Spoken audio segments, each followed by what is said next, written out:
Mucho gusto. Realmente contenta de estar aquí en esta tarde cambiante. Yo creía que era México, que era el país de la cebolla, de uno en la mañana salía abrigado, después se desabrigaba, después se volvía a abrigar, sacaba el paraguas. Estos días han sido un poco cambiantes y muy ricos. Uno tiene todos los climas, no sé si del año, pero de una buena época en Temuco, ¿no?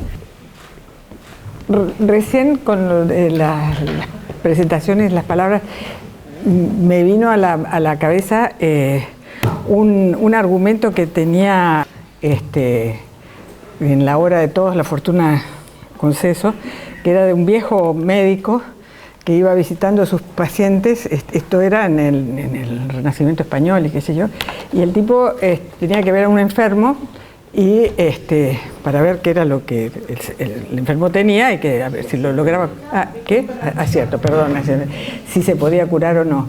Y entonces el tipo lo que hacía es cerrar los ojos, abría su maletín y que Dios te la depare buena, ¿no? Pero era la receta que le iba a encajar. Y yo tengo esta conferencia que debería empezar por el título, y es que Héctor me dice, bueno, en un momento, la comunicación por email, dice, necesito un título de tu conferencia para empezar a poner esto.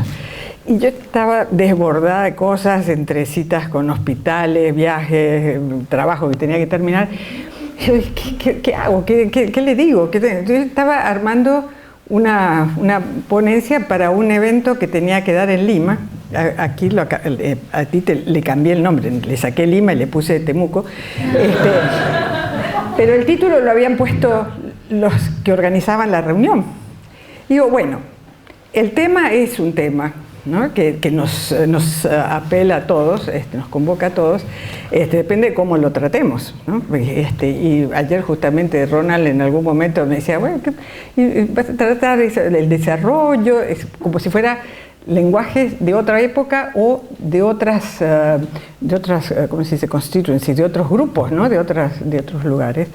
Y digo, bueno, hagamos ese ensayo, ¿no? De ver cómo nos va, porque hay muchas cosas con las cuales no estoy de acuerdo, pero creo que sí, que las ciencias sociales pueden contribuir. Y de hecho contribuyen, pero ¿cómo contribuyen? Es la ambivalencia de las ciencias sociales, que sirve para esto, pero también sirve para lo contrario, ¿no? Entonces la contribución a, como dice allí, las políticas públicas, crecimiento económico y el desarrollo nacional, ¿no? Entonces, bueno, a ver si los convenzo o no los convenzo de algunas cositas, ¿no? Bueno, entonces también para ponernos en tema, yo quisiera mostrarles algunas imágenes, ¿no? de un autor, de una autoridad muy importante para mí en Argentina por lo menos y para América Latina, que es Quino, el papá de Mafalda, ¿no? No sé si se alcanza a ver aquí porque está chiquito, pero aquí hay un viejito, ¿no? Como yo, una biblioteca maravillosa, ¿no? Con las escaleritas, a mí me encantan estas escaleras, el corredor, más libros, mapas, todo por allí. ¿Y qué es lo que dice este señor? Dice, bueno, y ahora que sé tanto, ¿qué? ¿No? Es el conocimiento que hemos acumulado en nuestras instituciones, en nuestro mundo, el legado de la ciencia, de la sabiduría que tenemos en el mundo. Esta es la de un abuelo, también de Quino, del maestro Quino, en su biblioteca, dice, ¿no? Y está el chiquitín, el nieto, que a ver qué es lo que dice, porque está un poco, a ver, me voy a poner anteojos, porque dice, wow, abuelo, ¿qué dice? Bueno, mejor lo miro acá porque no veo nada, me disculpan. ¿Te has leído todos estos libros? Y el abuelo, muy orgulloso, dice, sí, todos, les he dedicado mi vida, ¿no? He estudiado muy a fondo a quienes fueron los egipcios, los persas, los griegos, los etruscos, los romanos, ¿no? Y también quienes fueron los mayas, los aztecas, los incas. Y el chiquito le dice, ¿y nosotros, abuelos? ¿Quiénes somos nosotros? El abuelo lo mira aquí, perplejo, y en la otra imagen vemos a la mamá del chiquito, que le dice, ¿y el abuelo? ¿Dónde está el abuelo? Dice, en la biblioteca llorando. ¿No? Porque ¿quiénes somos nosotros cuando llegamos a nuestra verdad, a la verdad, ¿no? Eso. Entonces, esa era la segunda imagen que me resulta también atractiva. Y la tercera es un desafío que tenemos todos por delante, no solamente las ciencias sociales, ¿no? Que es saber a dónde vamos, a dónde estamos parados ahorita en este presente y cómo podemos identificar futuros posibles y deseables. Ya no me animo ni a pensar futuros deseables para la sociedad, digo, solo para la ciencia, ¿eh? Y si ustedes quieren, para la ciencia social, pero de cualquier manera es la idea de construir futuro. Y me gusta la imagen esta del laberinto, que ¿cómo hacemos? ¿Vamos a agarrarlo a los golpes? ¿Vamos a empezar los hachazos para tratar de abrir un camino? ¿O vamos a tratar de descubrir caminos? ¿Y cómo hacemos para descubrir los caminos, ¿no? Me gusta también esa idea del laberinto. Y después, la última imagen que les quiero mostrar, que está mucho más cercana a nuestro día a día, ¿no? Aunque está en inglés y ya hace bastantes años que la recogí, pero era cuando empezaba a ponerse en auge este modelo. Eso queda muy, muy chiquitito, pero bueno, a ver si lo logro ver aquí, que tiene que ver con la evolución de la libertad intelectual, ¿no? Que es un valor, a mí me parece que es muy importante, es poder pensar, poder investigar, poder trabajar en lo que consideramos que tenemos que hacer, el desarrollo de nuestra curiosidad, ¿no? Y entonces, la primera, para ver la evolución, eso a lo largo de la vida humana, una vida humana, está el chico o la muchacha que antes de llegar a la escuela de posgrado, está en la secundaria o en la universidad, y que entonces se come el mundo, ¿verdad? Porque todos los chicos son súper optimistas, lo que voy a hacer, y dice, bueno, yo voy a hacer investigación en lo que se me ocurra, ¿no? En lo que yo quiera. Y no hay ninguna duda, el tipo está muy afirmativo, declara su cosa, ¿no? Después pasa un tiempito, nos encontramos con un estudiante de posgrado, ¿no? Un estudiante graduado, y que dice, voy a hacer investigación en lo que sea que mi profesor me pida. Y cuanto más competitiva la universidad, porque tienen los índices y los incentivos y lo que sea que hay que cumplir, más el profesor te va a bajar la línea. Tienes que hacer esto y otro, porque todo es parte de un equipo donde trabajan todos juntos, ¿no? Entonces, ya hay una pequeña reducción de tu libertad, ¿no? En distintos grados.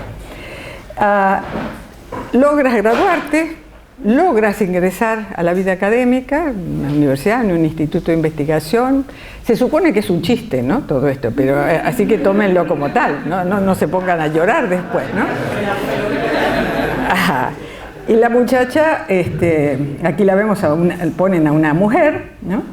Y que es una joven assistant professor, o no sé cómo les dicen aquí, la profesora asistente, profesora adjunta, profesora, está en la carrera, ¿no? Está en plena carrera, el elenco está corriendo ahí con sus papeles, y dice, yo voy a hacer investigación en lo que sea que mi comité de promoción, de ascenso me pida.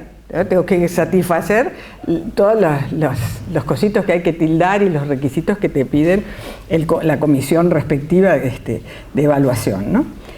Después, con suerte, uno avanza en la carrera y llegas a tener el puesto estable ya en tu institución, universidad, instituto, lo que sea. Ahí la veo a Susana, en museo, lo que sea, que uno ahí trabaja. Y entonces ahí el problema ya es otro. Y lo vemos que este señor, ya mayor, dice, bueno, voy a hacer investigación en lo que sea que el comité de fondos de financiamiento quiera que yo haga, ¿no? Entonces, ¿cuánto hay para eso? Entonces yo voy a hacerlo, ¿no? Depende. ¿Dónde estás? No me acuerdo. Alguien que estábamos hoy conversando me hizo acordar de Brasil. Cuando teníamos un amigo en la Universidad de Campinas que cuando había que discutir, había posibilidad de algún financiamiento nuevo, lo primero que él decía es en criollo, ¿cuánto hay para eso? Después era, mira, ¿cuál es el tema? ¿Cuándo hay que entregar el informe? ¿No? Todas las otras cuestiones más de contenido, eso. Pero lo primero era cuánto había, porque los recursos, que son siempre recursos externos, son importantes para poder hacer la investigación. Entonces, esto te va restringiendo las libertades intelectuales para hacer el trabajo, ¿no?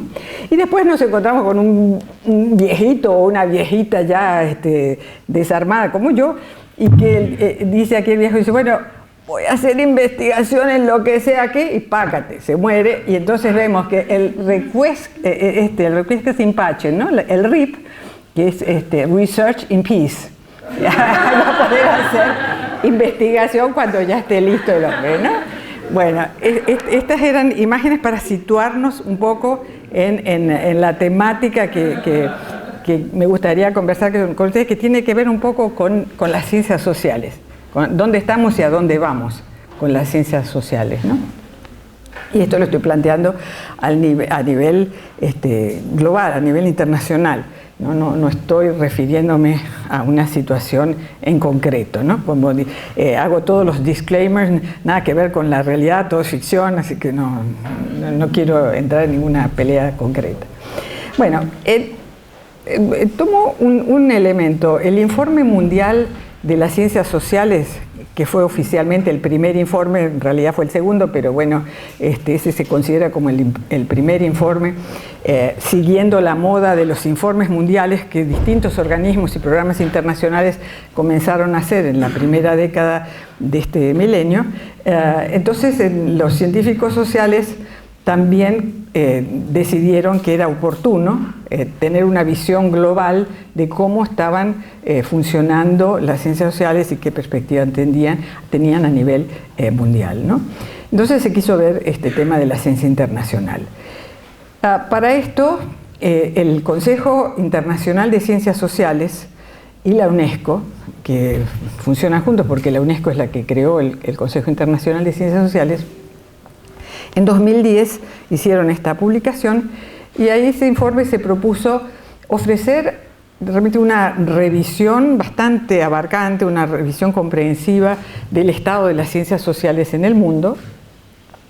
También analizar la dinámica de las ciencias sociales, su geografía, sus estructuras institucionales, sus estructuras materiales, las organizaciones sociales que estaban alrededor de esto y que influyen en su producción y en su circulación, obviamente. Y desde ese punto de vista de la revisión general de la producción y circulación, fue un logro, porque antes no había nada, ¿no? Entonces sí, era la primera visión gruesa de por dónde va el mundo en sus diferentes regiones en el campo de las ciencias sociales. Sin embargo, también se reconocieron importantes señales de crisis en las filas de las ciencias sociales que aparecían en este informe, ¿no? Claramente, un informe de esa naturaleza que se publica en un volumen, porque además esa es la gracia, que sea manejable, ¿no? No vas a poner un mamotreto o una serie de volúmenes, porque eso después no lo leen, sino que cada quien va a ver su puntito bien especializado, pero para dar una visión global, no podía abarcar todas las posibilidades en ese volumen único. Entonces quedaron prácticamente sin considerar dimensiones importantes de la problemática, como es el caso de la capacidad de las ciencias sociales de interpretar la realidad de mundos socioculturales que son heterogéneos, ¿no? Obviamente, y que componen todo el planeta, ¿no? Los mayores esfuerzos del informe estuvieron en mostrar números, ¿no? Poder dimensionar por dónde iban las ciencias sociales, entonces magnitudes, formas y mecanismos de organización de las ciencias sociales que llegan a incluir las estratificaciones de Shanghái, que hoy todos padecemos, ¿no es cierto?, más o menos, en universidades pequeñas como estas, pero que tienen aspiraciones de ser buenas en calidad, como las que están compitiendo, jugando por los primeros lugares en cualquiera de los rankings que se propone, y las principales bases de datos bibliométricos, ¿no? Pero lo digo, es un documento muy interesante, no sé si todos lo conocen, se puede acceder en Internet, en Google, eso está disponible, es gratis, entran por el Consejo Internacional de Ciencias Sociales o por la UNESCO y lo consiguen. Y lo interesante, me parece, también de revisar el tema de las ciencias sociales en general es cómo contribuyeron a la construcción de la visión del mundo que conocemos hoy, ¿no? Por lo menos la que conocemos en Occidente. Desde el comienzo del siglo XIX, la construcción de la visión del mundo estuvo dominada por Europa Occidental como consecuencia de su presencia en el resto del planeta por la conquista colonial y también por la revolución industrial y entonces la expansión de los mercados, ¿no? En consecuencia de esto. Pero la difusión de la teoría occidental no se hizo en Occidente, o no la hizo Occidente por sí solo, ¿no? Yo creo que el resto del mundo, o partes del mundo, en el resto del mundo, ayudaron a veces de buen grado, otras no, a transportar esas ideas y las adoptaron en las condiciones de profunda simetría que se dieron históricamente, ¿no?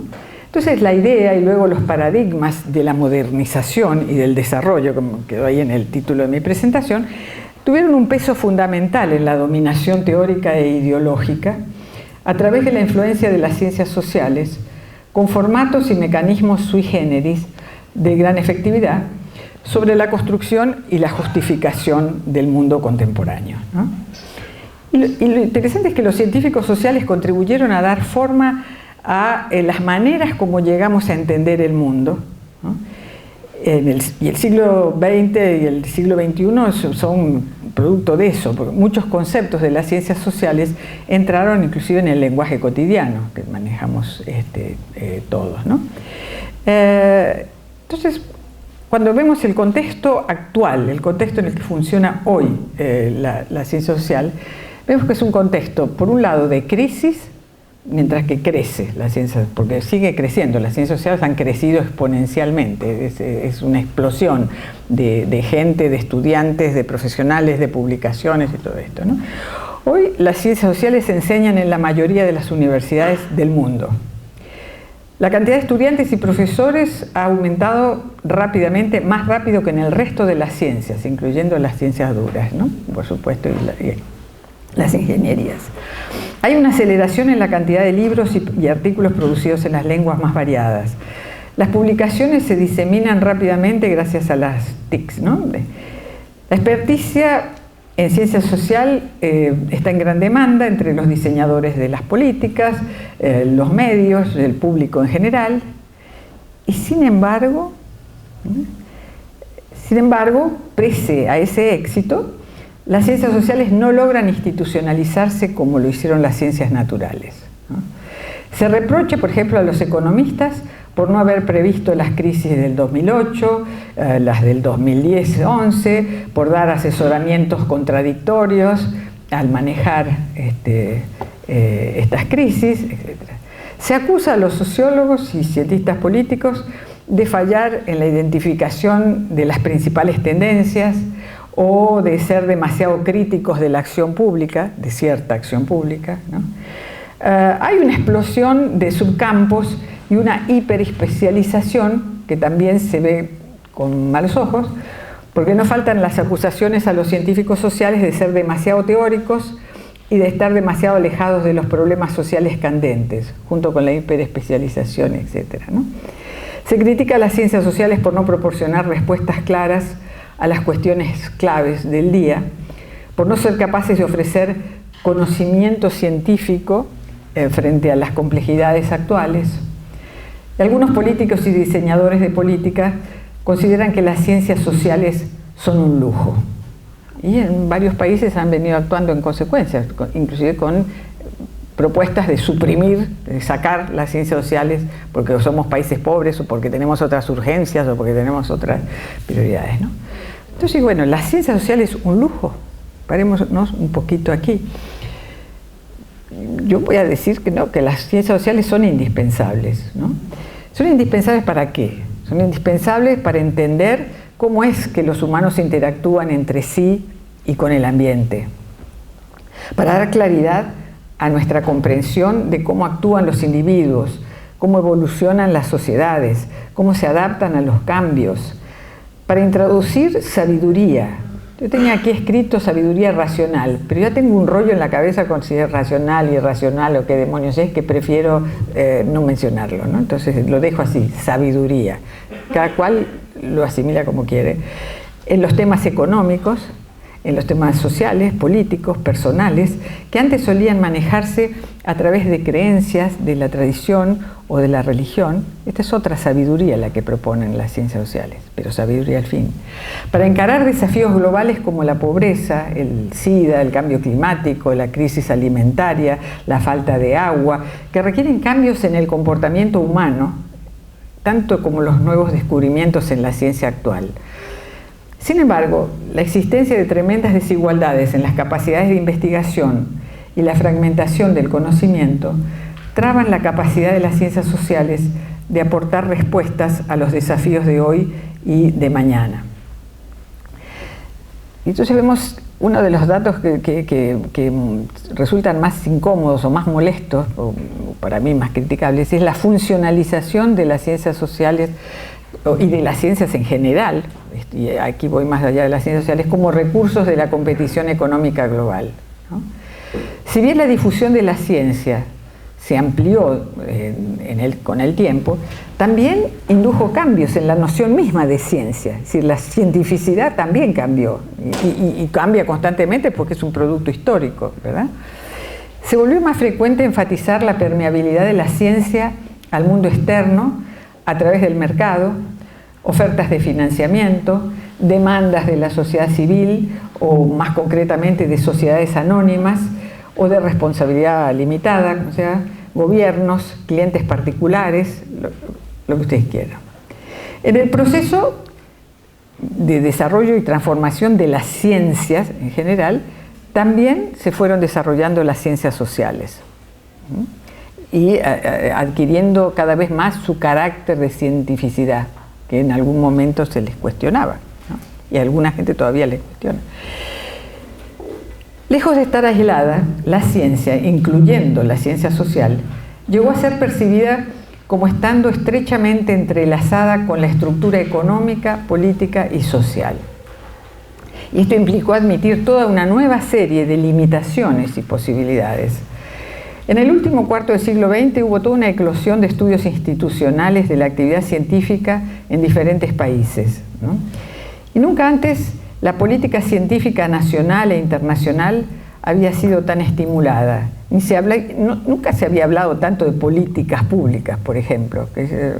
Cuando yo era joven no se hablaba así de políticas públicas. Y hoy tú tienes posgrado de políticas públicas, de escuelas de políticas públicas.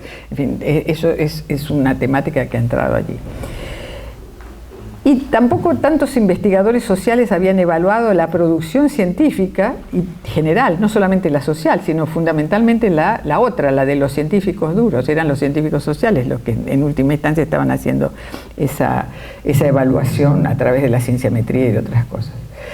Y habían participado en la elaboración de indicadores acerca de ciencia, tecnología e innovación en medio de una creciente globalización, ¿no?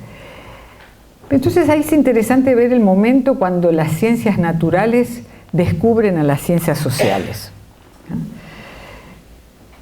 En ese camino, las ciencias sociales fueron descubiertas realmente por las ciencias naturales, para decirlo de alguna manera, como parte del proceso de reconocimiento de que el conocimiento científico estaba profundamente imbricado en los procesos sociales y económicos, ¿no?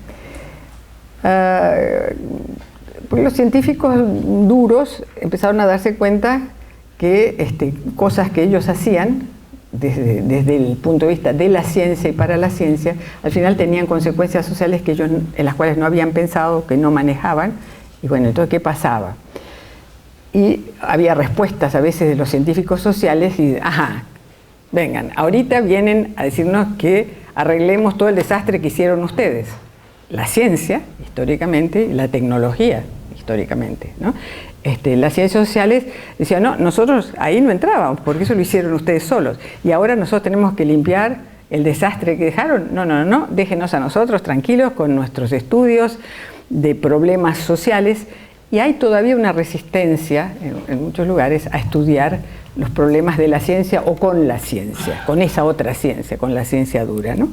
Pero con todo, por un tiempo es interesante ver que desde el seno del Estado, de los aparatos de regulación y de estímulo, etcétera, para estas cosas, en particular para el desarrollo de la ciencia, no hubo un interés equivalente por establecer indicadores en las ciencias sociales, entre otras cosas probablemente porque esas disciplinas, las disciplinas sociales, no eran objeto directo de atención de las políticas públicas de ciencia y tecnología, estrechamente vinculados a las políticas económicas. Y yo todavía me acuerdo de una época, y no es ni tan, soy vieja pero ni tanto, que con unos funcionarios de la National Science Foundation estábamos analizando, haciendo no sé qué era, una evaluación de 30 años del programa de becas del CONACYT de México, ¿no? Y entonces había unas funcionarias importantes de la National Science Foundation y un par de países más, y estos investigadores nos decían, no, dice, es que es tal rollo, es tan complicado ponernos a trabajar con los científicos sociales que nosotros no, que nosotros somos diferentes, que nosotros se tiene que ver de esta manera, otro, que se arreglen, ¿no? Total, no los necesitamos. En la National Science Foundation habían decidido hacer todo el desarrollo de cienciametría y de indicadores, estadísticas, con las ciencias duras, pero no con las ciencias sociales. Eso fue entrando mucho más tardíamente, cuando se dieron cuenta que sí, que las ciencias sociales también eran muy importantes para el llamado crecimiento económico, ¿no? Un argumento frecuente entre los cientistas sociales ha sido que dichas bases de información vinculadas a públicos externos a los medios nacionales no aportaban indicadores útiles en el caso de disciplinas que más bien apuntaban a contribuir a análisis comprehensivos, abarcantes de aspectos de la sociedad y la cultura nacional. Y entonces todos contentos se quedaron así.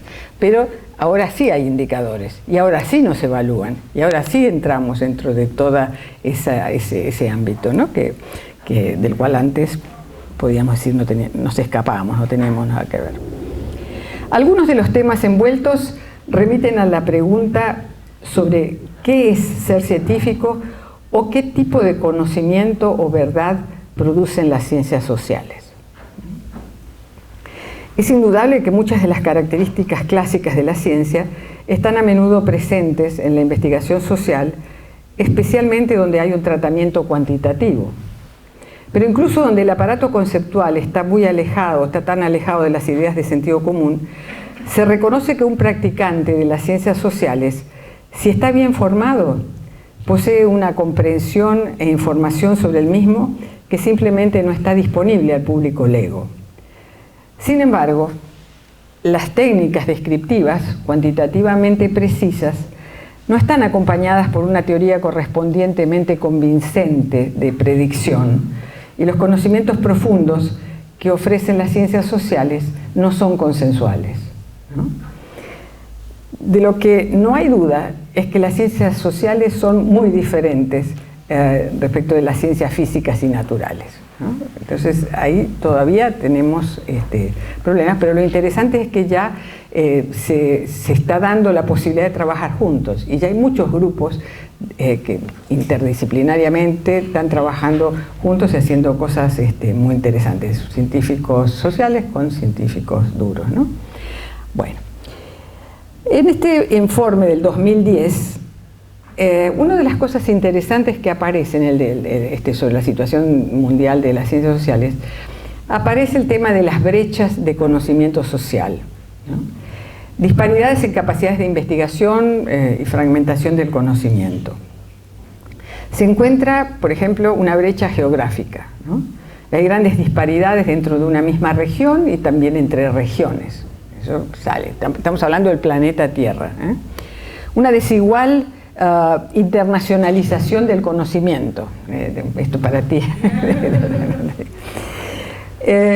Una brecha entre la investigación de corriente principal lo que empezaron algunos a definir como corriente principal. ¿Cuál es la corriente principal? Bueno, nosotros los que estamos en la corriente principal decimos, tú no estás en la corriente principal o tú sí, ¿no? Esa cuestión debatible, pero que bueno, que se construyó una corriente principal. Antes no había una corriente principal. A comienzos del siglo XX no había una corriente principal. Había una pendiente, ¿no?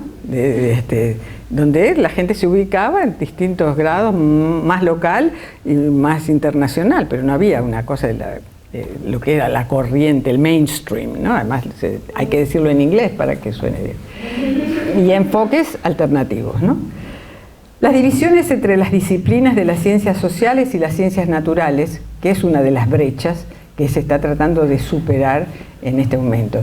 Y como un dato, es un dato, si quieren, anecdótico, pero que dice algo, dice por lo menos de una voluntad y de una cierta realidad ya en algunos grupos.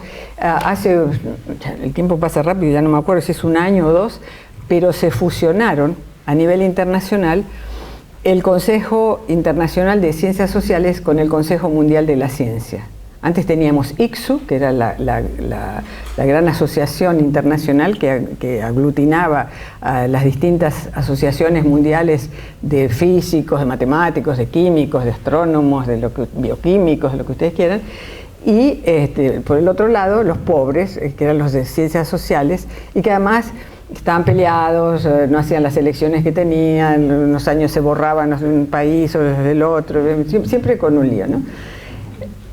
No es que esté todo bien en estas asociaciones internacionales, porque se cocinan diferentes cosas, empiezan a surgir otras federaciones también y todo, pero sí muestra una vocación de fusión, de trabajar juntos, porque son los representantes del conocimiento formalizado, institucionalizado para la ciencia, ¿no? En general. Así que eso es un dato, me parece a mí, interesante.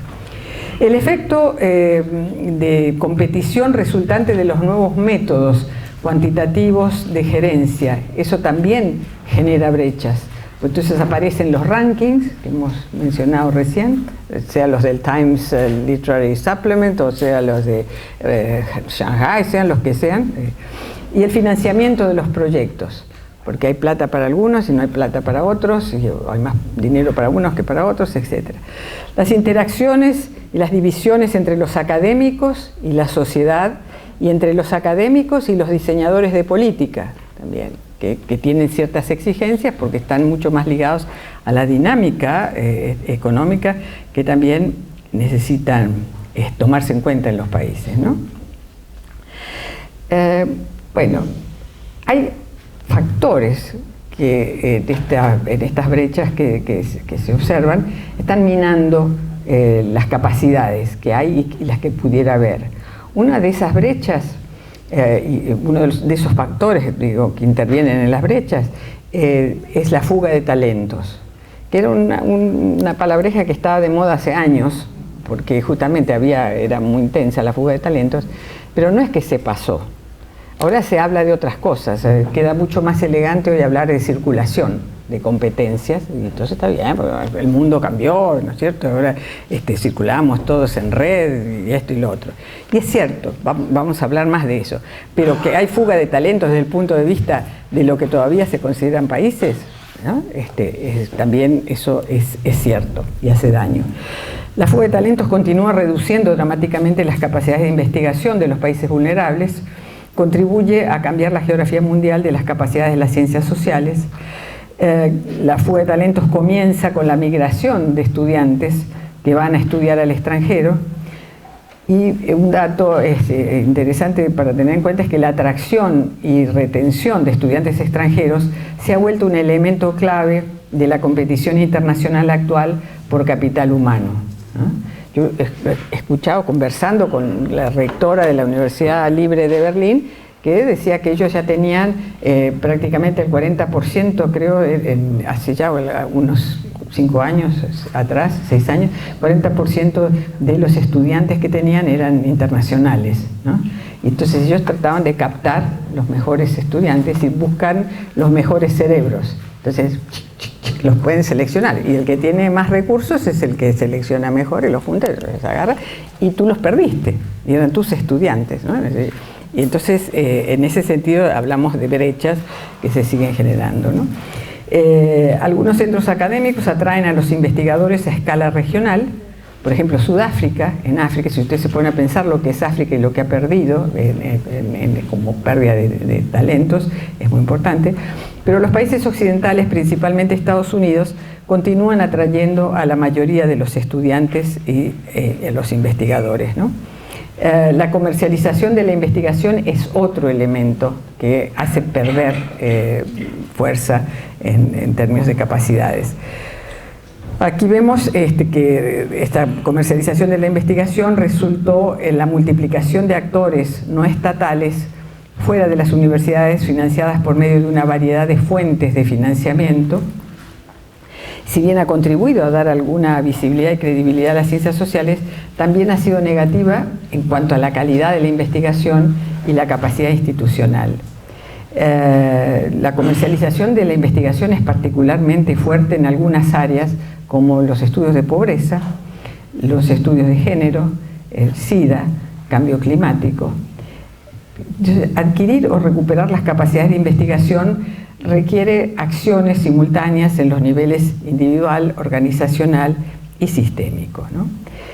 Hablábamos antes del financiamiento de los proyectos, de los rankings, de la bibliometría, que es otro elemento que también contribuye a minar capacidades, porque todos estos elementos han llegado para quedarse por un tiempo y ya influyen en el paisaje universitario y lo están transformando, ¿no? Entonces estamos de acuerdo, creo yo, que se necesitan mejoras, siempre se necesita mejorar las ciencias sociales. Y se da un tema que no vamos a tratar hoy, el de por lo menos lo hemos venido planteando así, de la excelencia y la calidad, ¿no? No es lo mismo apuntar a conseguir la excelencia que apuntar a conseguir la calidad. Y más, me parece a mí, en nuestros países, donde tenemos tantas necesidades, ¿no? La excelencia, para decirlo mal y pronto, como dicen, sería realmente tratar de conseguir los haces, lo mejor de lo mejor, el genio. Yo lo tengo, la medalla de oro en unas olimpiadas. Tengo unos tipos muy talentosos, unos atletas, los pongo, los entreno bien, y esos me consiguen unas medallas de oro. Entonces yo traigo medallas de oro, el país tiene unas buenas medallas de oro, pero después resulta que cuando vemos el estado de salud de la población en general, puede estar pésimo, puede estar descuidado, porque no se optaron recursos para este resultado, las medallas de oro, pero no para mejorar la salud pública. El asunto es, si tenemos que decidir una política u otra, pudiera ser una opción elevar la calidad general, que la necesitamos, elevar la calidad general de educación de la población, de salud, de lo que sea, y los genios son, antes o después, van a poder salir adelante. Y por supuesto, si después la sociedad crece, mejora sus condiciones generales, pues va a tener más elementos para apoyar mejor a esa gente súper talentosa que te va a ayudar a ganar las medallas de oro. Pero tener medallas de oro en unas olimpiadas sobre base de poblaciones hambreadas no parece realmente una cosa muy ni muy equitativa ni muy inteligente, ¿no? Entonces ese es uno otro de los problemas que se dan aquí, el tema de la relevancia o irrelevancia, que nos lleva a preguntarnos relevancia para quiénes, relevancia para qué. Entonces la cantidad de bases de datos e índices debiera incrementarse para abarcar una mayor cuota de investigación en las ciencias sociales, para poder entender y actuar mejor sobre la realidad, ¿no? Hay una fragmentación del conocimiento que mencionábamos antes, con toda esta super especialización, y es interesante que al mismo tiempo se observa que los científicos sociales están teniendo más interés en cooperar entre sí y con los científicos naturales también, es decir, salir de las áreas protegidas del propio campo disciplinario y abrirse con temas nuevos, con problemas nuevos, que son los que nos propone la sociedad, la vida en sociedad, ¿no? En cada momento. Pero para poder tener realmente una investigación interdisciplinaria fértil y estos cruzamientos tan provechosos, es importante que se genere un ambiente favorable, propicio al desarrollo de sus formas de interrogarse y de dialogar, ¿no? Otro elemento que interviene aquí, que crea problemas, es en fragmentación del conocimiento, es esa distinción a veces tajante que se hace entre lo local y lo global. Y la internacionalización, según cómo se tome, afecta a las ciencias sociales y las puede afectar para bien o para mal, ¿no? La internacionalización del conocimiento ha confirmado la prevalencia de ideas y tradiciones de conocimiento de los países occidentales sobre otros, ¿no? La prevalencia del inglés como el idioma casi exclusivo en la colaboración y la diseminación internacional, pareciera que es lo único que cuenta. Y la investigación escrita en idiomas como el español y publicada en libros y en revistas locales está dominada por temas de relevancia local, pero esta investigación permanece en gran medida invisible en el nivel internacional.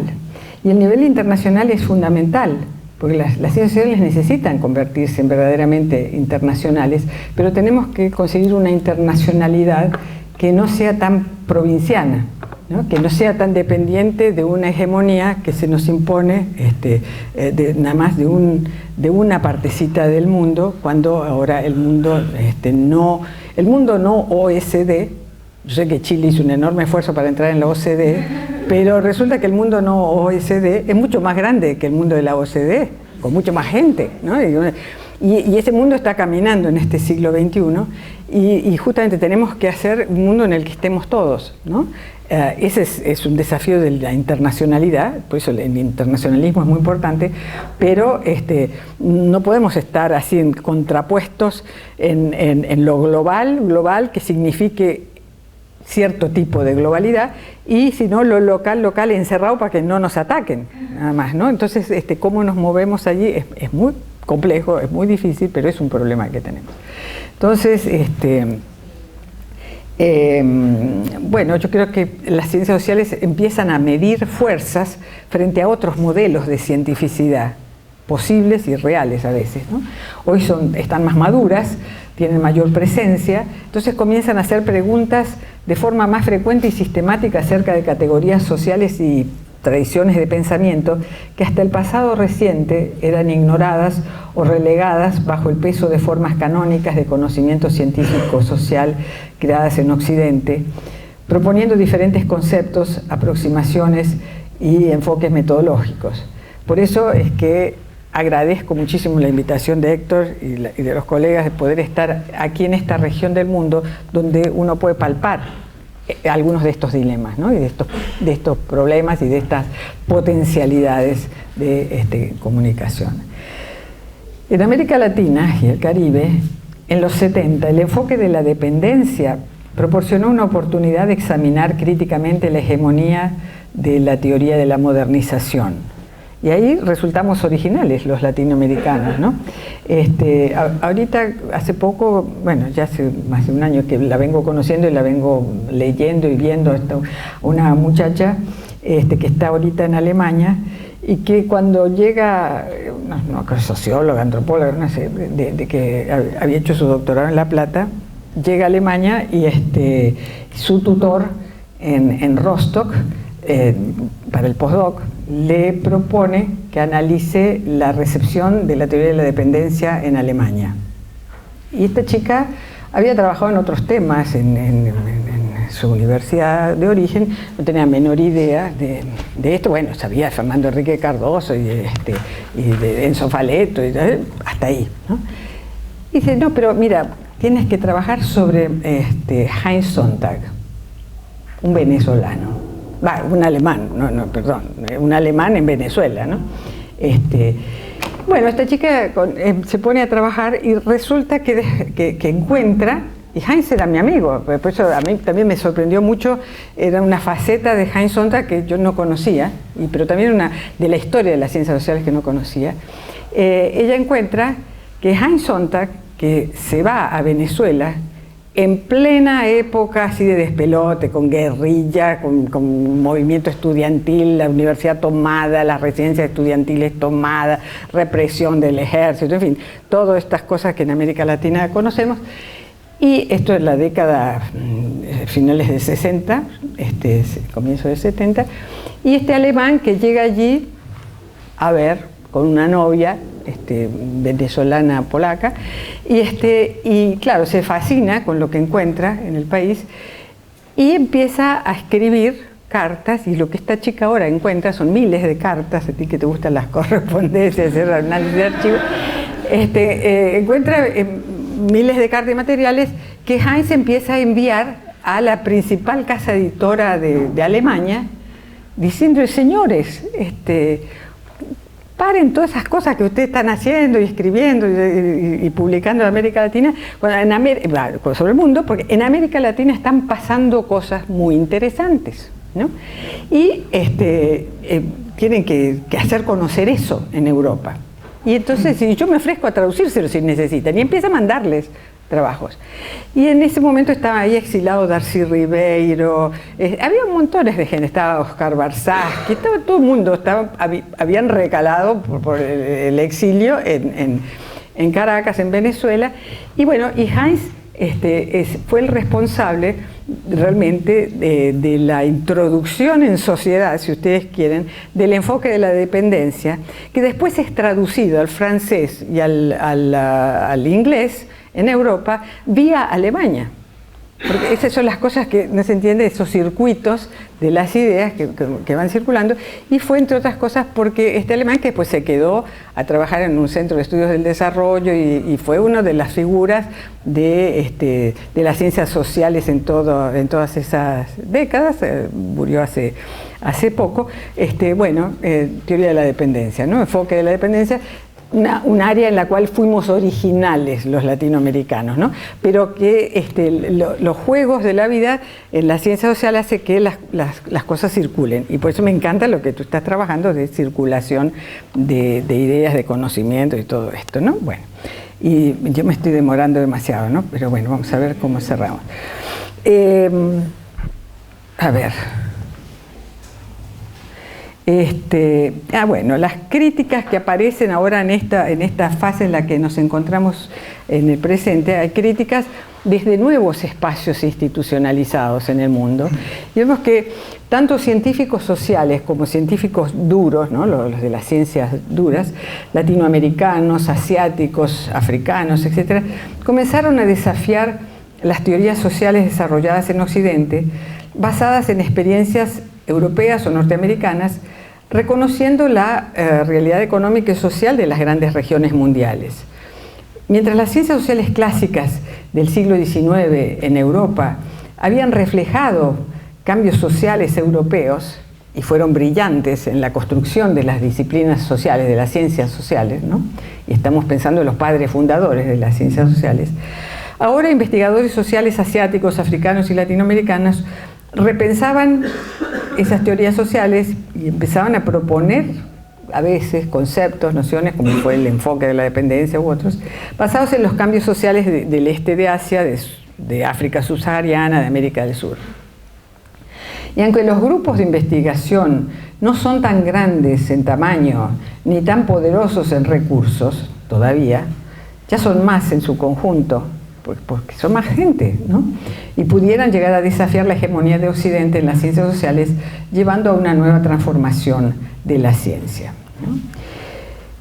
Hace unos años planteábamos una idea como descriptiva de una ubicación geográfica, que era la idea de la ciencia periférica, que además no lo inventamos nosotros. Lo que pasa es que hicimos un libro sobre la ciencia y hablábamos de la ciencia periférica o la ciencia en la periferia, ¿no? Y entonces ahí lo que tratamos de hacer es entender esto, cómo era la cosa, cómo funcionaba la cosa en un contexto así sin tradición, en un país sin tradición científica, ¿no? Pero ahí se describían arreglos anómalos, sui generis, lógicas combinadas que daban un sabor diferente, menos controlado y controlable, incluso más creativo de lo que se hacía en los espacios, territorios del conocimiento más centrales.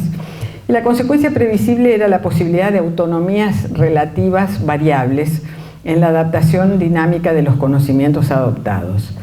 Se valorizaba la persistencia de conocimientos anteriores y otros conocimientos arrinconados por el poder de la ciencia hegemónica, pero vivos, activos, en sociedades heterogéneas, con múltiples visiones del mundo y de la vida. Hubo todo un debate, que si es como si nosotros decíamos que la periferia significaba ser maloso, ¿no? Ser mediocre, ser de mala calidad, y decían, no, pero es que hay excelencia en la periferia. Y quizás el mejor historiador de la ciencia, por lo menos el que yo conozco en América Latina, que es Marcos Cueto, un peruano que trabajó sobre la medicina de altura, etc. Marcos tiene un libro justamente sobre excelencia en la periferia. Nosotros no estábamos diciendo que no era posible que hubiera gente inteligente y que hubiera gente excelente en la periferia, sino que decíamos que la conformación de la ciencia periférica en el contexto mundial, donde funcionaba un sistema mundial de ciencia, te colocaba en los márgenes, te dejaba en la periferia y te dejaba en condición de invisibilidad absoluta o relativa, ¿no? Pero bueno, no nos íbamos a pelear con Marcos porque también él estaba apuntando a una idea interesante, justamente reforzaba que sí, que puede haber excelencia en la periferia, ¿no? Bueno, pero esa temática se dio también ligada a una situación que hoy se ve de una manera diferente y que en lugares como Temuco, no solamente la región de Temuco, toda esta región de la Araucanía, también tiene otro sentido, ¿no? Que es el de la ciencia nacional, ¿no? De la ciencia nacional, la ciencia poscolonial, etc. Los intelectuales nacionales en un país, o en otro país y en otro país, empezaron a construir solidaridades intelectuales contra el conocimiento imperial, poscolonial, dominante, internacional, dominante, ¿no? Se iniciaron proyectos modernistas, nacionalistas, en los nuevos estados modernos después de la guerra, de la Segunda Guerra Mundial, usando la educación superior para crear las nuevas Indias, los nuevos Brasil, Corea, México, Egipto, Taiwán, lo que fuera. El conocimiento social permitió discutir y representar el cambio social que ocurría en una nación y territorio particular. Entonces ahí aparece con fuerza en ese momento la noción de Estado-nación, ¿no? Permitiendo la institucionalización de una problemática particular de forma novedosa, una evaluación de cómo la modernidad cambiaba las instituciones características de ese país, fuera el sistema de castas, o el parentesco, o familia, o región. La semana pasada estábamos en una reunión con mucha gente de distintas partes del mundo y la colega de la India, que algunos de ustedes habrán leído, es una tipa excelente, Sujata Patel, la primera mujer presidenta de la Asociación de Sociología de la India, que fue fundada la asociación en 1952 y recién ahorita una mujer fue elegida presidenta. Y es muy, muy buena. Pero la explicación que ella dio de por qué en la India la ciencia social era antropología. Y entonces en la India, semejante país, continente, ahí sí que es un problema de nación o multinaciones, lo que ustedes quieran, tú tienes, cualquier libro era Village India, ¿no? O Kinship in the City in India, o The Family in India. Es decir, todas las categorías típicas de la antropología social y el país entero. Porque en la India los ingleses desarrollaron teoría antropológica y la tradición después quedó. En la India independiente siguieron funcionando con las categorías conceptuales de la India, de la antropología y no de la sociología, ¿no? Bueno, y entonces estaba un un amigo francés, Riga Sarvanitis, personaje un tipo muy talentoso, y dice, por fin entiendo qué es lo que pasa en la India, porque realmente todas las carátulas de los libros te encontrabas con este tipo de categorías, y por qué será así, ¿no? en la India, y tiene que ver con la hegemonía disciplinaria. Fue la antropología, no fue la sociología, que además la sociología en Inglaterra fue muy mediocre siempre, ¿no? Porque lo brillante era la antropología y dejaron la sociología medio arrinconada, ¿no? Bueno, estoy diciendo cosas, barbaridades, pero esto es para dar un tono así más light, pero sí algo de eso hay, ¿no? Bueno, y entonces así se fueron gestando las ciencias sociales nacionales en el marco de ciencias sociales internacionales, y persistió la Diada Nacional Global, ¿no? Bueno, y entonces ahí vemos la significación del Estado-Nación como sitio clave de intervención. Obviamente es necesaria una estrategia multidimensional. El Estado-Nación sigue siendo significativo, sigue siendo el sitio para hacer políticas y definir identidades, y por eso es un lugar clave de intervención, pero la reducción de la sociedad al territorio nacional en sociologías puramente nacionalistas ha creado también problemas metodológicos y teóricos, y necesitamos entonces ciencias sociales más amplias, más cosmopolitas. Es claro que vuelven invisibles las voces y experiencias de los débiles locales y los subalternos marginales en su territorio. Con el tiempo, las disciplinas se han asociado estrechamente a los discursos y métodos oficiales de comprensión de las relaciones entre la nación, el Estado-nación y la modernidad. Bueno, desafíos actuales. ¿Qué tipos de marcos se necesitan para crear una ciencia social internacional que pueda incluir en su análisis los procesos conflictivos, contradictorios de dominación, subordinación que han organizado sus epistemes diferenciales y que han silenciado a tantos otros en el mundo, ¿no? Es decir, pareciera necesitarse un marco comparativo, pero que esté fuera de esas dicotomías universal, particular, global, nacional. Es importante afirmar la necesidad de combinar lugar, y no solo el Estado-Nación, con una voz en el proceso de interconectarse orgánicamente entre sí. Y un desafío actual es crear un lenguaje de infraestructura intelectual que puedan reconocer esta matriz de poder cuando se promueven las muchas voces de tradiciones infralocales y supranacionales, con sus propias obras culturales, epistemologías y marcos teóricos culturales, culturas de la ciencia y lenguajes de reflexión, sitios de producción y transmisión del conocimiento, ¿no?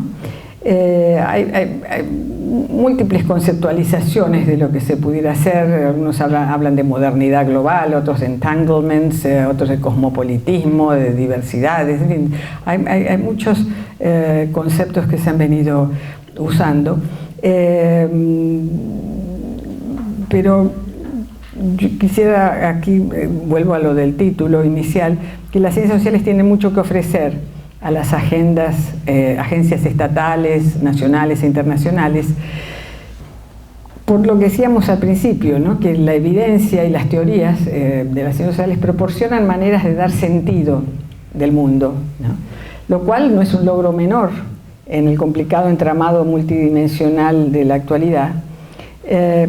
Pero el problema está en que grandes porciones de las ciencias sociales han sido instrumentalizadas por los intereses dominantes en el mundo económico y político, ¿no? Y una preocupación desproporcionada y a menudo muy partisana, ¿no? muy parcial, se dedica a cómo las ciencias sociales pueden hacer más digeribles y gestionar mejor los cambios tecnológicos y sociales que usualmente son dolorosos, ayudando a superar barreras y a disciplinar la fuerza de trabajo, la sociedad civil o el mercado.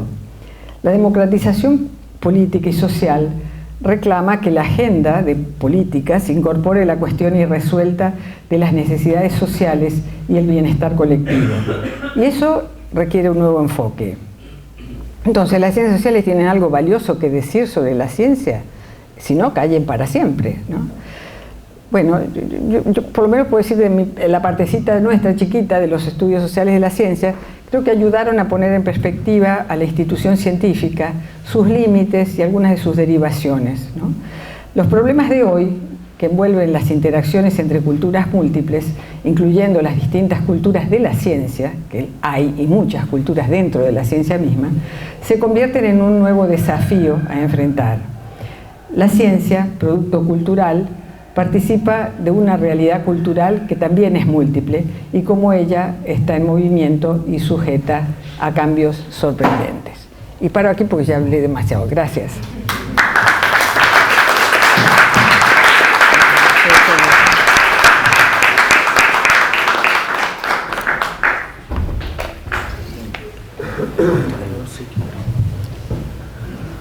Queremos agradecer la conferencia a la doctora Masuri. Queremos invitar a que pase adelante la directora de Relaciones Internacionales, Paulina Latorre, de la Universidad, y también la decana de la Facultad de Ciencias Sociales y Humanidades, quienes le harán entrega de un obsequio en agradecimiento justamente por esta exposición.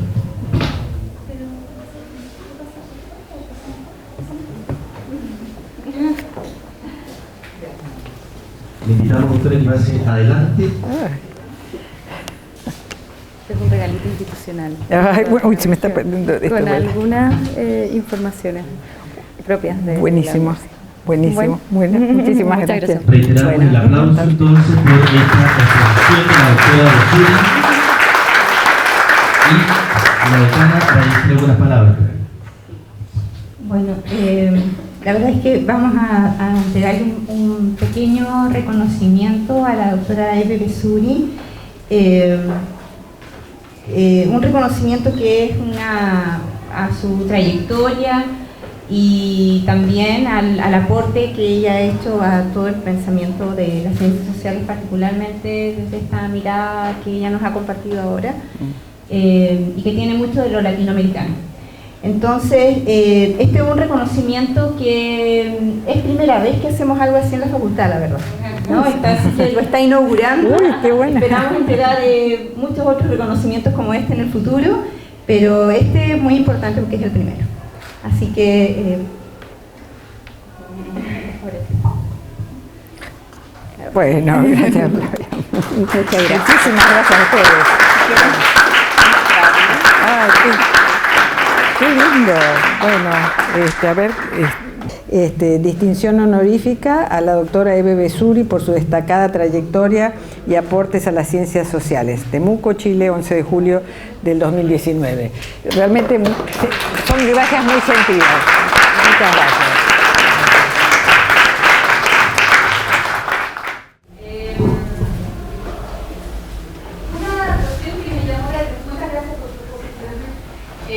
Una cuestión que me llamó la atención y que es una crítica que se le hace a las ciencias sociales, ¿no?, es su incapacidad o su poca capacidad para predecir, ¿no? Y yo entiendo que el tema de la predicción responde a esto que usted dice que no le gusta mucho hablar de la racionalidad, ¿no?, una forma de pensar, de racionalizar, y que tiene mucha relación con la especulación, ¿no? Entonces, mi pregunta o mi comentario es justamente eso, o sea, tenemos que pedirle a las ciencias sociales que tengan una capacidad de predecir. ¿Es esa su posición? Bueno, mira, sí. Es algo que se le pide y es una de las frustraciones porque evidentemente queremos tener seguridades, como cuando uno tiene un perro y dice, bueno, ¿para qué te tengo? ¿No? ¿Para que ladres o para que me lamas la mejilla, para lo que sea? Bueno, ¿para qué tenemos las ciencias sociales? Si alguna gente quiere para tener un mundo predecible. Pero vivimos en un mundo cada vez más complejo, en un mundo de mayor incertidumbre. El siglo XXI dicen que se podría calificar como el siglo de las incertidumbres, ¿no es cierto? Porque realmente no sabemos lo que va a pasar dentro de 10 minutos o lo que ya está pasando y que aún con todas las informaciones revolucionadas que hay en el mundo no nos llegan. Entonces, me parece que bueno, hay gente que necesita tener el mago, el adivino, el que le asegure esa seguridad que no va a poder conseguir de ninguna manera, pero creo que las ciencias sociales están para otras cosas. Están para ayudarnos a comprender, para ayudarnos a entender lo que somos, lo que pudiéramos ser, la manera como pudiéramos construir relaciones mejores entre los grupos humanos, entre los seres humanos, ¿no? Pero va por ahí, más que nada por la comprensión, más que por predecir el futuro. Y para predecir el futuro puedes tener otras profesiones. No sé a quién le contaba en estos días que he charlado, he dicho demasiadas tonterías, pero contaba lo que fue mi primer oficio, que entre las tareas que tenía que desempeñar estaba la de hacer horóscopos. Bueno, yo era estudiante de antropología, no era pero era ciencias sociales, y no sabía nada de cómo se hacía un horóscopo ni nada, y me enseñaron, mira, tienes que poner algo bueno, algo malo, una piedra, elige una gema, el color de la suerte, inventaba, ¿no? Y lo hacía así, hasta que un día me llamó por teléfono un señor, un amigo de mi papá, y parece que se había enterado que yo estaba trabajando y que entre otras cosas hacía los horóscopos y las recetas de cocina. Y hasta la fecha no sé cocinar. Así que imagínense cómo haría los horóscopos. Y entonces este señor parece que era el que hacía los horóscopos al periódico La Nación. Y parece ser que los hacía en serio, o que pretendía que los hacía en serio. Se tomaba el tema de la astrología con seriedad, ¿no? Entonces la historia iba a que él se había olvidado su libro de notas en la playa, en la casa de la playa, y tenía que hacerle el horóscopo a alguien, y que estaba en la coordenada tal y tal otra de no sé qué estrellas, y yo le tuve que confesar, y lo hice con toda honestidad, y mire, yo no sé nada de eso, ¿no? Y yo trabajo porque es una de las funciones que me pusieron. Bueno, el tipo casi se desmaya, que deshonestidad intelectual, que barbaridad, que cosa, pero siempre me pareció un chiste a mí el tema de los horóscopos. Claro, hay gente que compraba la revista aparentemente para leer el horóscopo, pero bueno, esas cosas pasan. Entonces, si la gente quiere las ciencias sociales para tener capacidad de predicción del futuro, bueno, vayan a alguien que les haga el horóscopo personal, pero creo que la función de la ciencia social es otra. Fundamentalmente es la de proponer modelos de comprensión de la realidad y de mundos posibles, ¿no? Y entonces ayudarnos a comparar situaciones, a relativizar el mundo, a entender mejor una ciencia de la sociedad y de la vida en sociedad y de la socialidad humana, ¿no? Más que la sociedad, si es la sociedad industrial o la sociedad postindustrial, que claro, son todos componentes de eso y es parte del proceso de comprensión, pero que hoy nos toca comprender la socialidad humana con toda la heterogeneidad humana que cargamos, ¿no? De herencias, de tradiciones, de lo que sea.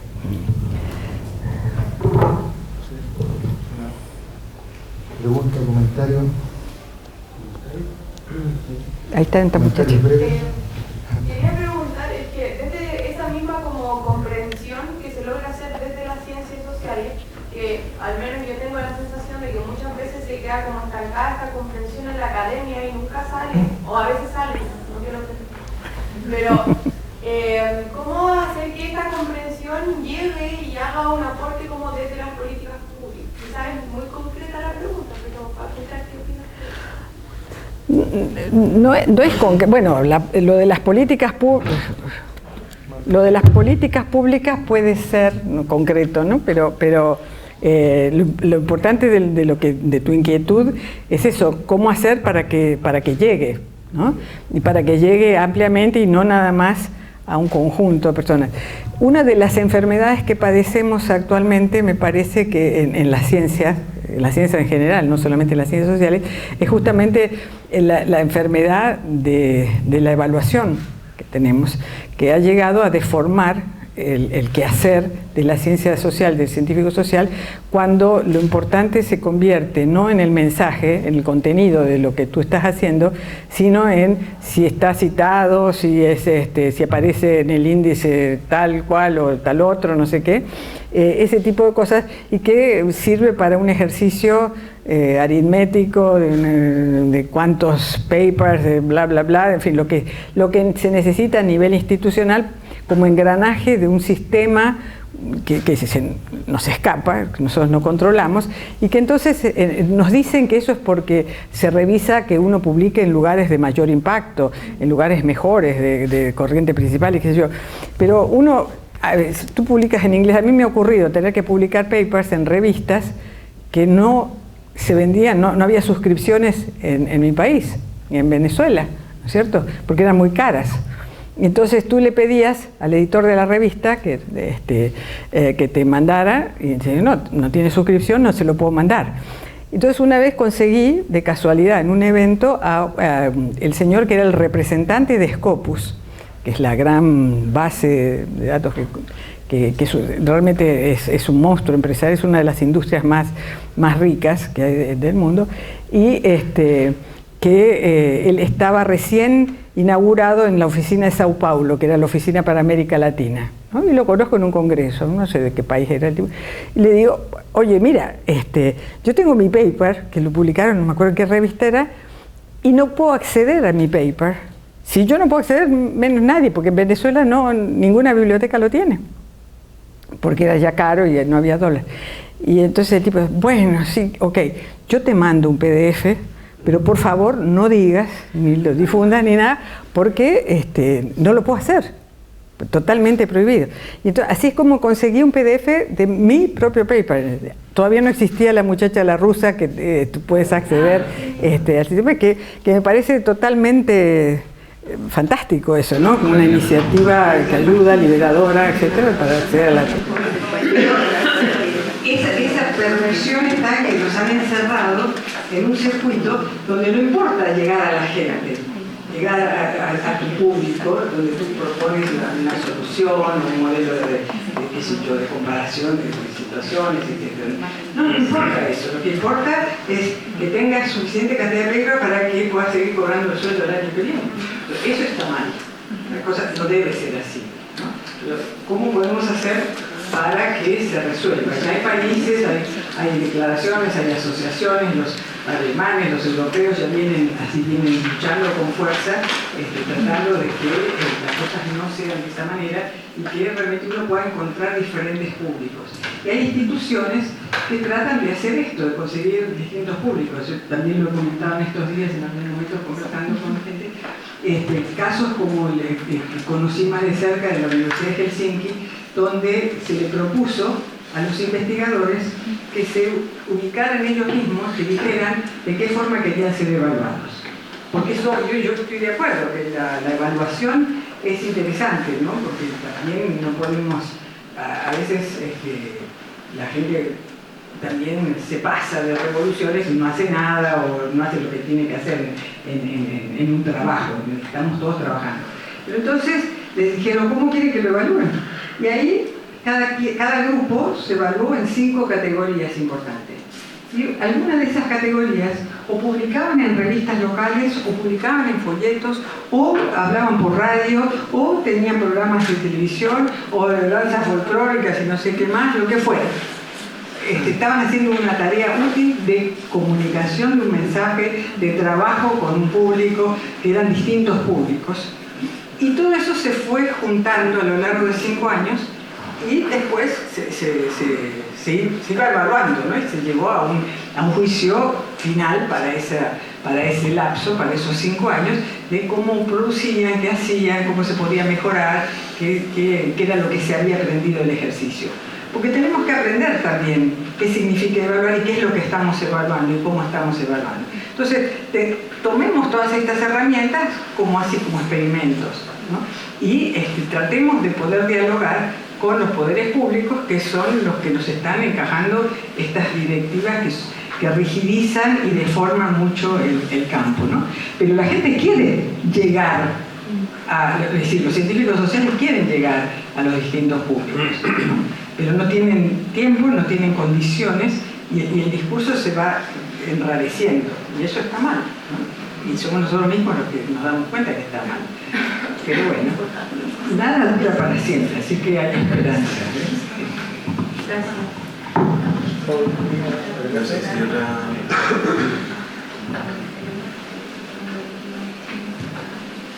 No, bueno, esa la parte que me quedó claro interesante es eso de lo marginal y cómo dentro de los movimientos que están actuando desde la marginalidad también a veces hay calidad.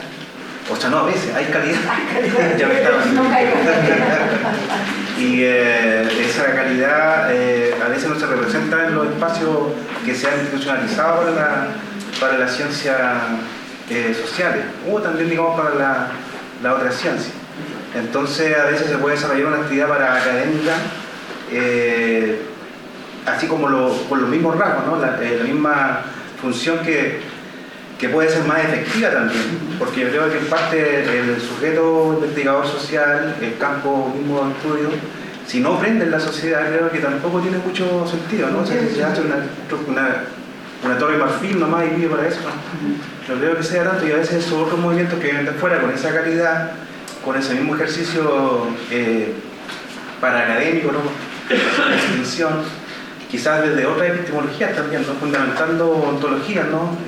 Los cambios sociales a veces no necesariamente entran, o si entran son cooptados y muchas veces pierden precisamente esa riqueza que tienen por también la tradición o el hábitus que tienen estas estructuras, no como están dadas. Obviamente hay que situarse para la observación. Esta universidad tiene 60 años, la demás ya tendrá, digamos, la misma cantidad de tiempo. No son universidades de 800 años, no tienen también tradiciones, ¿no? Sino que están también proyectando y están sujetas también a todos los vaivenes que por la hegemonía pueden ser de carácter nacional, en relación con Santiago, internacional, en relación con la misma región, con Latinoamérica o el resto del mundo. Nomás, entonces la otra pregunta, ¿qué ha visto usted en ese tipo de experiencias, o sea, de sistemas paraacadémicos que vienen de la marginalidad, en un diálogo con estos otros espacios, si existen o simplemente son subsumidos y pierden dentro de las lógicas de hegemonía? Sí, claro, a veces uno dice, uno peca de ingenua, ¿no? De creer que la cosa está creciendo más de lo que crece, ¿sí? O si realmente pasa. Yo creo que sí, que hay, por un lado, hay mucha gente que ya está cansada de un sistema y dice, bueno, al demonio, vamos a hacer lo que creemos que tenemos que hacer. Entonces, rompen con el sistema y tratan de hacer otra cosa, con calidad, con autoexigencia y la exigencia del grupo o lo que sea. Y entonces se trabaja con distintas audiencias, con distintos públicos, que son, llámalo como quieras. Sí, yo prefiero usar públicos más que clientes u otras cosas, ¿no? Distintas audiencias. Y por otro lado está el hecho de que a veces decimos, bueno, ciencia social o cada una de las ciencias que podemos empezar a declinar, que es sociología, antropología, ciencia política, economía, ciencia de educación, y hay, dentro de cada una de esas hay muchas maneras de ser cada uno de esos campos, ¿no? Y como está esto de los subcampos y qué sé yo. Entonces, la ciencia, el modelo es o el de la ciencia académica o el de la ciencia básica con ciertos rasgos, está muy estereotipado, parecía que la ciencia es eso. Y resulta que hoy en día la ciencia es algo mucho más diverso. Y uno puede seguirse, ¿me puedo poner la etiqueta de científico aquí o no me deja poner la etiqueta de científico y yo estoy fuera, ¿no? Uno de los primeros papers que me tocó publicar, no sé si en suerte o en desgracia, fue en Interciencia, una revista que quiero mucho, que aprecio mucho, y después el editor me contó que Bunge, Mario Bunge, filósofo de la ciencia, había dicho, ese paper es una porquería, no sirve porque no es ciencia, pero yo quiero que lo publiques, le decía a su amigo el editor, porque yo quiero refutarlo. Él escribió un paper, entonces, bueno, quiso usarme. Y yo, ok, está bien, según Bunge, lo que uno estaba haciendo no servía, porque era pseudociencia, porque todo lo que era ciencia social realmente no tenía cientificidad, ¿no? No tenía. Ok, eso lo que me aburre, pero tú podías estar haciendo distintas cosas y cada vez es más. La gente que se queda haciendo, inclusive fíjense, en las ciencias en general, las ciencias duras, se considera que es un 3% de esa fuerza de trabajo los que están trabajando en laboratorios de ciertas características, así, haciendo ciencia básica. Y el resto, que es la multitud, trabaja en distintos grados de fórmulas aplicadas y en distintos contextos, ¿no? Entonces, bueno, si eso ocurre con las ciencias duras, en las ciencias sociales más, y cada vez más son las posibilidades de insertarse y hacer cosas distintas con el bagaje de la ciencia social que cargamos, ¿no? Y eligiendo cómo vas a ser más eficaz, más efectivo en lo que quieres hacer, ¿no? Claro, el que quiere hacer el juego de la carrera canónica, bueno, tendrá que seguir ciertas reglas. Y ojalá se vayan ampliando y sean más receptivas a futuro para que las ciencias sociales también puedan sobrevivir, porque si no, como cualquier otra entidad histórica, es contingente. Así como no hubo ciencia siempre, ciencia organizada, tampoco puede haberla, puede también no haberla en el futuro, ¿no? Entonces, si queremos cuidar las ciencias sociales, si queremos mejorarlas, bueno, tenemos que hacer otras cosas.